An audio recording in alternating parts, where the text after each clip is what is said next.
Mundos entrelazados. En el parche de las 11. ¿Qué está ocurriendo a nivel internacional, María Paula? ¿Nos puedes comentar? Y justamente le daremos ahorita apertura a nuestro invitado para conversar un poco sobre el tema el cual nos vas a ampliar.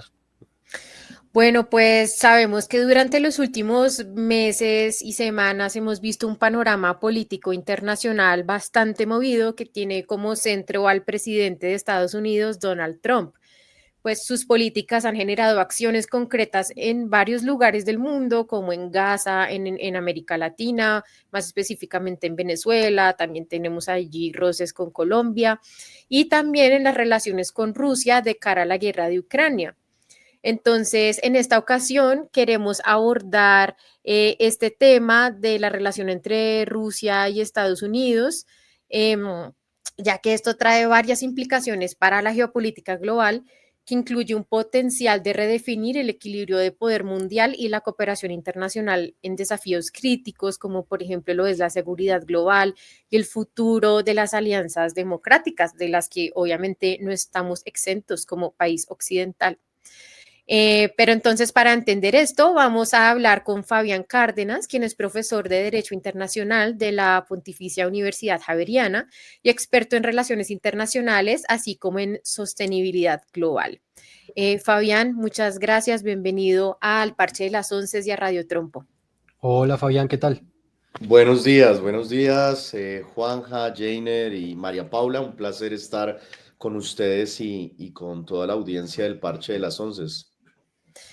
Bueno, Fabián, pues lo primero que queríamos preguntarte era, en medio de esta confusión a la que muchas veces como colombianos estamos ajenos, es que nos pusieras en contexto de cuáles son los principales puntos para entender esta dinámica actual entre Trump y Putin, que va como entre amores, odios y luego amor y luego otra vez odio. Bueno, pues la relación entre Trump y Putin es esencial porque es básicamente el centro de regulación de la geopolítica mundial. Y para que todos los oyentes entiendan, todo esto se remonta al final de la Segunda Guerra Mundial. Cuando se acaba la Segunda Guerra Mundial, llegan 5 potencias ganadoras que le ganan pues todo al régimen alemán y al régimen nazi, que son precisamente Estados Unidos, con su mayor aliado que es Inglaterra y junto con Francia, y por otro lado está en su momento la Unión de Repúblicas Socialistas Soviéticas y China. En los 90 se divide esta Unión de Repúblicas Socialistas Soviéticas y el Estado lo hereda Rusia. Entonces, ¿qué pasa? Rusia y Estados Unidos de algún modo son los representantes de los dos bloques más grandes políticos del mundo. Estados Unidos de este bloque capitalista y Rusia es la heredera de la Unión Soviética y de todo el bloque socialista. Y ellos de algún modo operan como partes y contrapartes para mantener un equilibrio en el orden mundial. Y acá hay algo muy importante que la gente debe conocer, y es que cuando se crea la ONU en 1945 y cuando se acaba la Segunda Guerra Mundial, se le otorga a estos 5 estados que yo acabo de enlistar un denominado veto en el Consejo de Seguridad de la ONU, que es el órgano más importante de toma de decisiones políticas del mundo. Y estos 5 estados pueden vetarse entre ellos cualquier tipo de decisión. Entonces Rusia, por un lado, por el lado de la izquierda, si se puede decir, y Estados Unidos por el lado de la derecha, mediante el ejercicio de ese veto, ejercen una función de control y estabilidad política, sobre todo en la capacidad que tienen política a través de su gran potencial militar y especialmente nuclear, así como del poderío económico. Entonces, ¿qué pasa? Hoy en día, pues está en cabeza de Donald Trump y de Putin el ejercicio de esos poderes de control global de máxima escala que ejercen a través de sus estados, Rusia y Estados Unidos por un lado y por el otro. Profesor Fabián, yo tengo una pregunta y creo que es como que clave para que podamos entender también todo este papel que se está viendo ahora y es por qué Estados Unidos quiere intervenir en este alto al fuego en Ucrania. O sea, ya sabemos que intervino en el alto al fuego entre Palestina e Israel, pero también quiere meterse como que en esto. ¿Por qué Estados Unidos, o más que todo el presidente Trump, está interesado en generar un alto al fuego en esta zona, en esta guerra que se está ocasionando allá? Bueno, hay muchas razones, Jainer. Hay razones de índole político, hay razones de índole militar y hay razones de índole económico, entre muchas otras. La razón principal política tiene que ver con lo que recientemente les expuse, y es que de algún modo existe todavía, dicen algunos analistas internacionalistas, la denominada Guerra Fría entre estos dos bloques, el bloque capitalista que lidera Estados Unidos y el bloque socialista que lidera Rusia en este momento. Y obviamente intervenir en la guerra es una forma de hacer pesos y contrapesos en el marco de ese balance político. ¿Por qué? Resulta que Ucrania, la gente, a veces esto no se divulga de manera muy clara, pero Ucrania es la puerta de entrada de toda Rusia y de ese bloque socialista a Europa. Ucrania es como el puente que está centrado entre Europa, por un lado, y todo el mundo soviético. Y en Ucrania no solamente tiene una posición geoestratégica como puerta de entrada, como bisagra, sino que también es un lugar donde transita toda la energía, sobre todo gas, desde Rusia hacia Europa. Se la pongo en términos prácticos para que los oyentes jóvenes nos entiendan.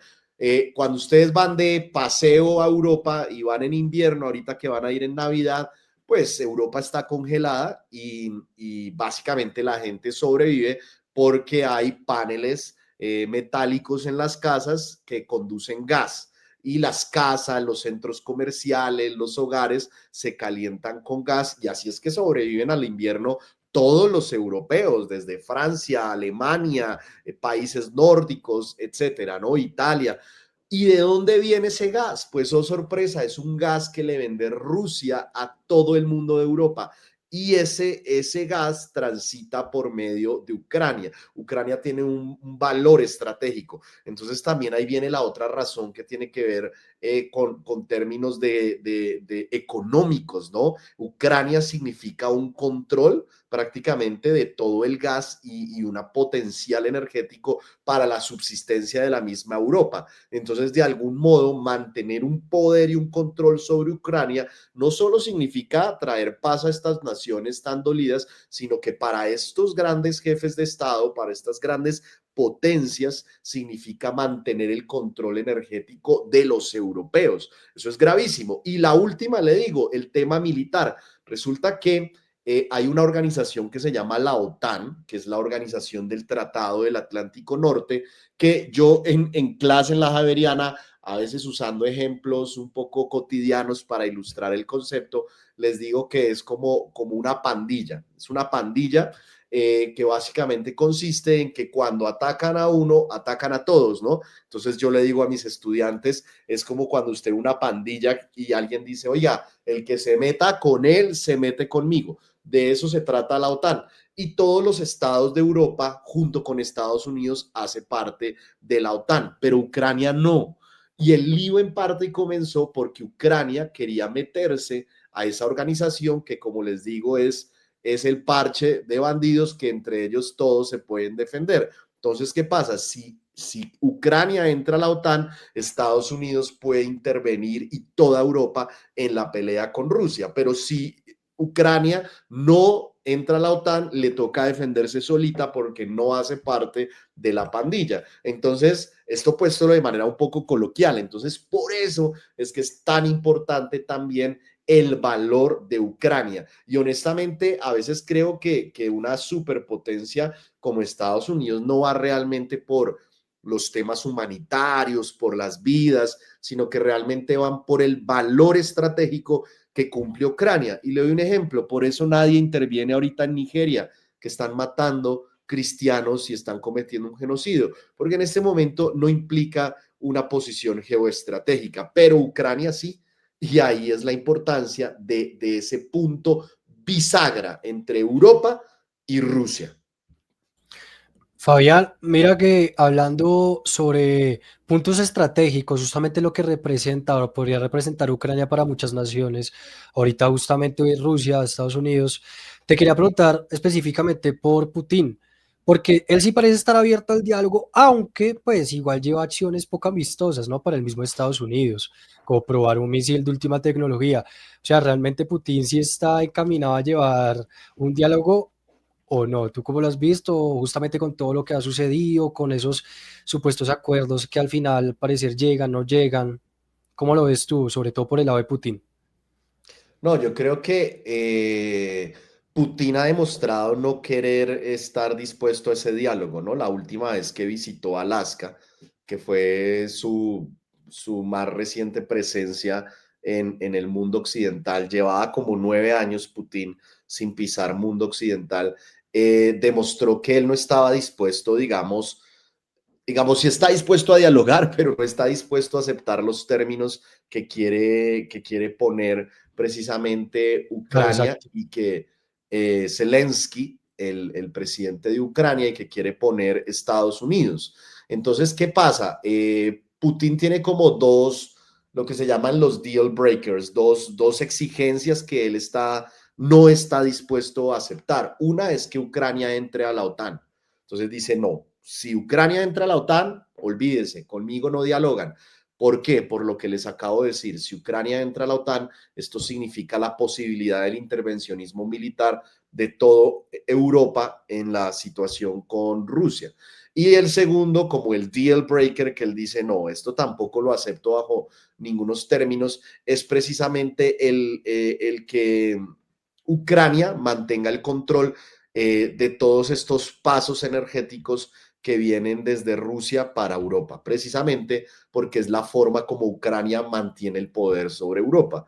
Si Ucrania sigue vendiéndole el gas a los europeos y si los europeos siguen dependiendo del potencial energético de Rusia, pues Rusia sigue teniendo el control de superpotencia que tenía hasta el momento.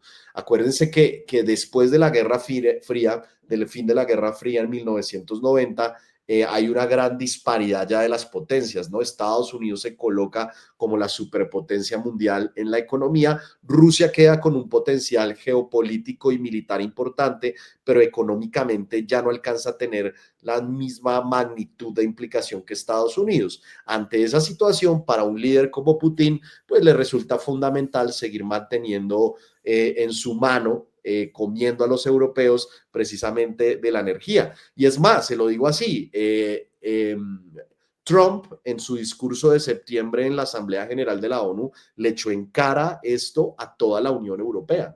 Les dijo que ellos eran unos cobardes ahí ante ellos en la Asamblea General de la ONU. Y les dijo, es que ustedes son unos cobardes porque no han sido capaces de algún modo de frentear a Putin. Y la razón es porque los tiene comiendo de la palma de la mano con el gas que le vende. Si Rusia deja de venderles gas, pues básicamente Europa se congela. Entonces, ahí es donde Putin no está esencialmente dispuesto a hacer. En el momento en que Putin deje de tener control sobre el gas que le vende a Europa, pues pierde su poder. Y obviamente él no está dispuesto a perder eso. Muy interesante, profesor Fabián. Y ahorita que estamos tocando el tema del gas, también me gustaría preguntarte cómo estas decisiones geopolíticas entre Rusia, Estados Unidos, Ucrania, el gas y bueno, otras cosas afectan también a América Latina. Porque hemos escuchado como en episodios anteriores con todo este debate de la transición energética, que el problema es que no tenemos gas y que Ucrania, entonces no sé, también como eres experto en sostenibilidad, eh, ¿cómo ves que esto nos afecta a nosotros como latinoamericanos?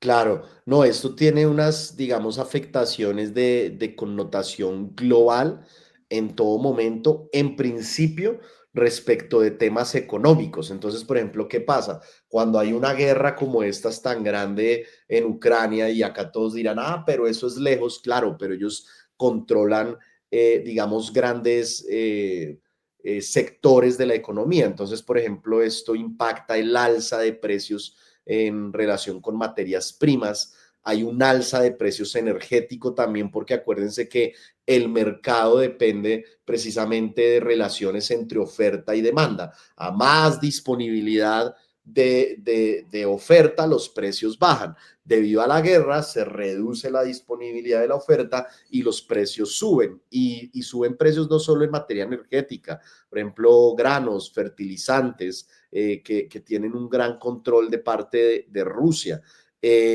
Asimismo, pues hay impacto en cadenas de suministro, por ejemplo, y comercio, afectan las rutas logísticas también en todos estos sectores. Y obviamente, en la medida en que América Latina y el Caribe es un mercado relativamente pequeño, no tienen la forma de contrarrestar los aumentos precisamente de estos precios, ¿cierto?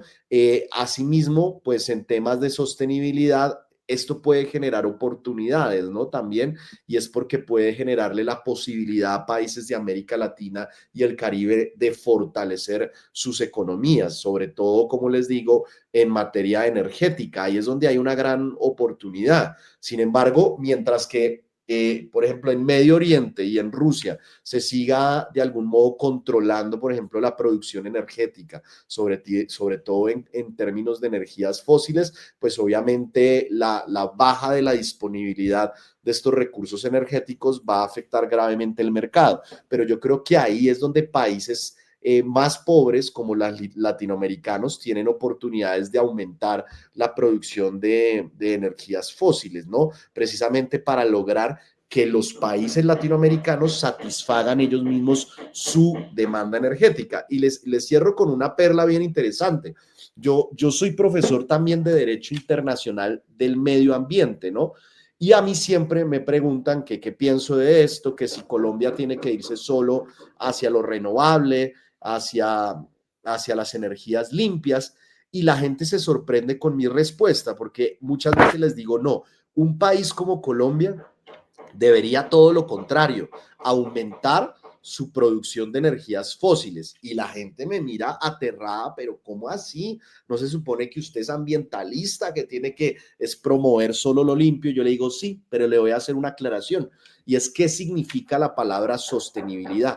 La palabra sostenibilidad, queridos oyentes, no es un sinónimo de cuidado ambiental, sino que la palabra sostenibilidad significa el balance coordinado entre tres áreas de la sociedad: el área económica, el área social y el área ambiental. No es un sinónimo de medio ambiente estrictamente, sino, reitero, del balance entre la protección ambiental, la capacidad económica de un estado o de una región y en la satisfacción de necesidades sociales. ¿Qué pasa? Un país como Colombia, póngale cuidado, querida María Paula, solo produce el 0,5%, lo reitero, 0,5% de los gases de efecto invernadero en el mundo. Eso no es nada, eso es irrisorio. ¿Y eso qué genera? Que la economía colombiana pues sea muy precaria. Y cuando hay una guerra en Ucrania, en Rusia, igual le pasa a toda América Latina,